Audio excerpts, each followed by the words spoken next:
Magandang buhay mga suki, itong ang aking vlog for today. Ang hinog na saging na saba. Gagawa tayo ngayon ng ating merienda. Kaya samahan niyo ko mga suki, simulan na natin. Yan, gagamit tayo mga suki ng blender. Ilalagay na natin yung ating binalatan saging na saba. Yan, maglalagay tayo ng 2 itlog.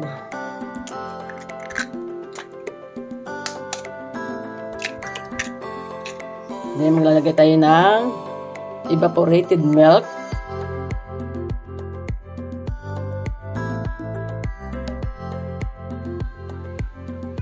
Maglalagay din tayo mga suki ng all-purpose flour.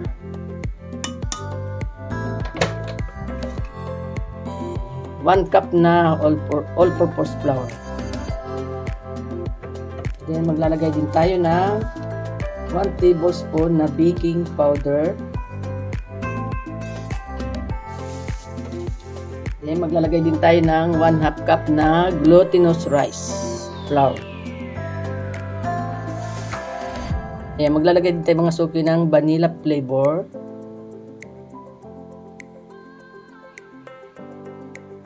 Oops, kaunti lang.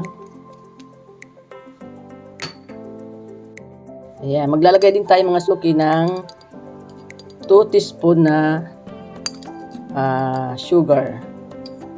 Ayan, maglalagay din tayo ng 2 tablespoon na sugar. Ayan. Lagyan din natin siya ng konting asin. Lalagyan natin siya mga suki ng konting tubig. Ayan, para madurog yung ating saging. Ayan, simulan natin.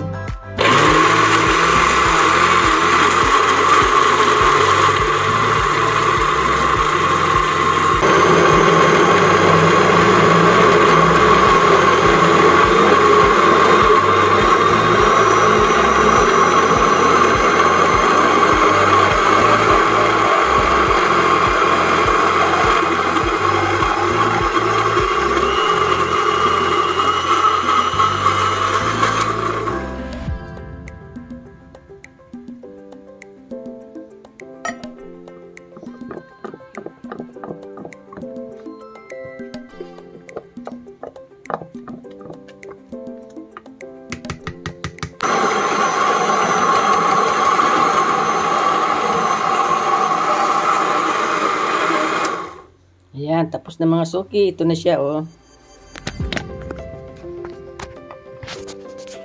Lalagyan natin siya ng oil.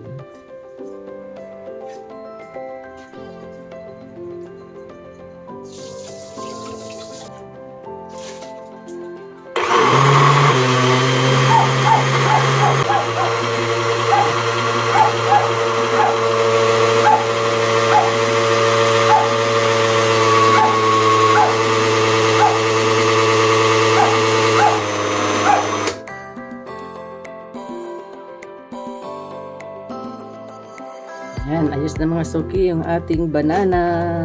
Ayan na. Maglalagay na tayo.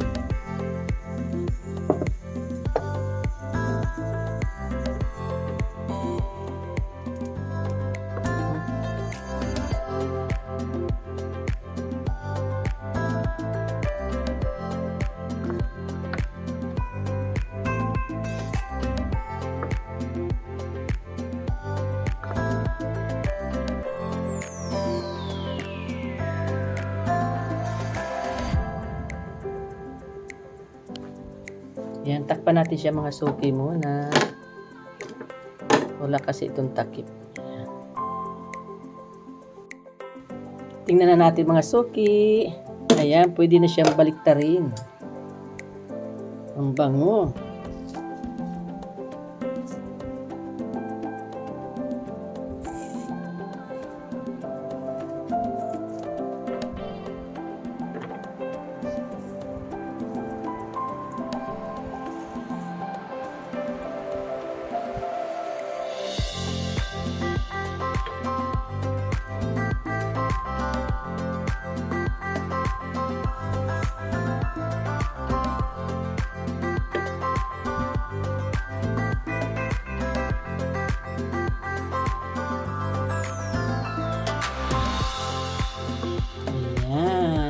ating pancake.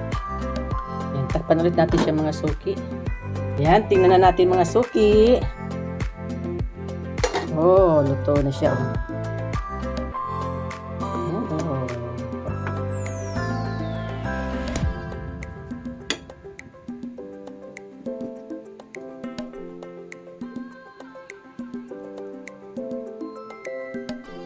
Ayan, ito na yung ating banana pancake.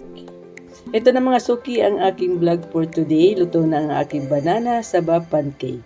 Maraming salamat po sa lahat ng mga nanood. God bless po. Bye-bye. Ingat po kayo. Tikiman time na. Tikman na natin mga suki. Ayan.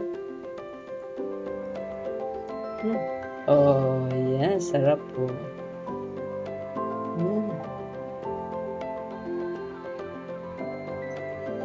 Perfect. Sarap mga suki yun.